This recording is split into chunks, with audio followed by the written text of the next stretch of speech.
Hey guys, this is Holly Priestley with Silly Little Lady and Honeycomb Coaching. This is the fourth video in my mini-series, The Ultimate Guide to Starting, Growing, and Maintaining Your Knitting-Related Business. Today we're going to talk about Step 3. Step 3 is all about consistency, persistence, and improvement. So you've started all of your social channels, you've started selling the thing or things that you're planning on selling, whether that be a service or a product.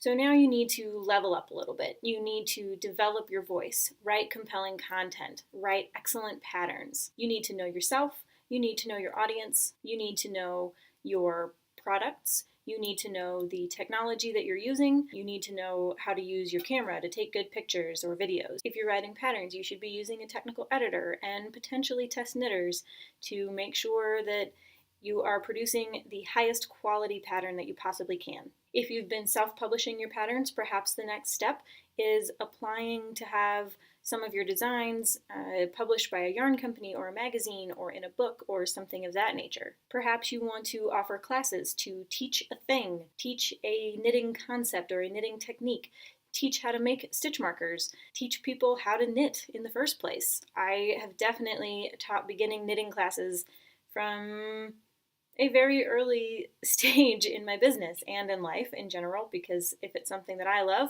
I want more people to love it as well. If you're a pattern designer and you don't know where to find a technical editor, A, I'm one, B, you can ask other designers which technical editors they use and recommend. There are also a lot of forums on Ravelry where you can find other technical editors to find one that suits your style.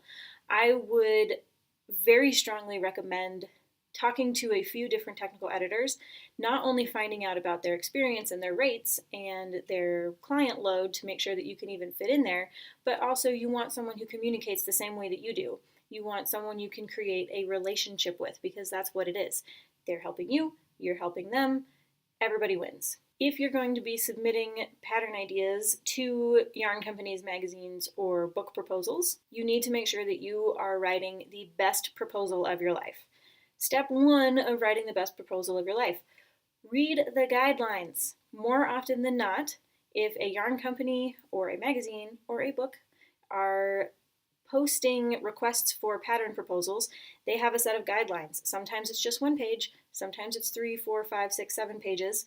Read everything and really internalize it and digest it and let it marinate before you start pumping out ideas and putting all your effort into your first thought. Maybe it is the best idea you have, the first one, but maybe it isn't, and giving yourself that much more time to let things like percolate and distill into your best work is really, really important. Usually these guidelines will include inspiration pictures or words or stories. Take those into consideration as well. They may have requirements for which types of yarn to use or which colors to focus on. If you want individualized help making sure that your proposal is as strong as possible, reach out and let me know. I've helped other designers in the past edit their proposals to send off to magazines, and many of them have been accepted. I can't guarantee that yours will be accepted, but I can guarantee that it will be your best proposal ever. So these are the steps that you need to grow your business. You've already started it. You have that little foundation of having a business and starting a brand and selling your products, your services, your designs. Now you need to grow that. You need to be consistent in your marketing and your branding. You need to be consistent in your publishing schedule or your selling schedule. More products is better. More designs is better. The more products you have, the more likely you're going to find a client for at least one of them. The more patterns that you have published, the more likely people are going to see those and want to buy one of those. And it gives you more social proof to have more products out in the world. It shows that you're not just a one and done. You're not just a one-hit wonder. The more patterns you have, the more likely you are that even one of them will sell because there are more options. You really need to have consistency and persistence and grit to make it past this step. And really, you need those things to make it to the next step, and the next step, and the next step, and all the steps after that. Consistency, persistence, grit. Enthusiasm would be great. Some days we don't have that. You need to be able to do the work even on days you don't feel like doing the work. That is when it is the most important.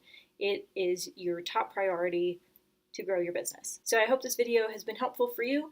If you have any questions or comments, please leave them below. If you thought this video was inspiring, please do share it with your friends. Like, comment, subscribe. If you want to talk with me one-on-one about your situation or your proposal or your business, hop on over to my website, find out about my coaching packages, and send me a message. Also, feel free to follow me on Facebook, Instagram, YouTube. I hope you guys are having an excellent day, and stay tuned for my next video.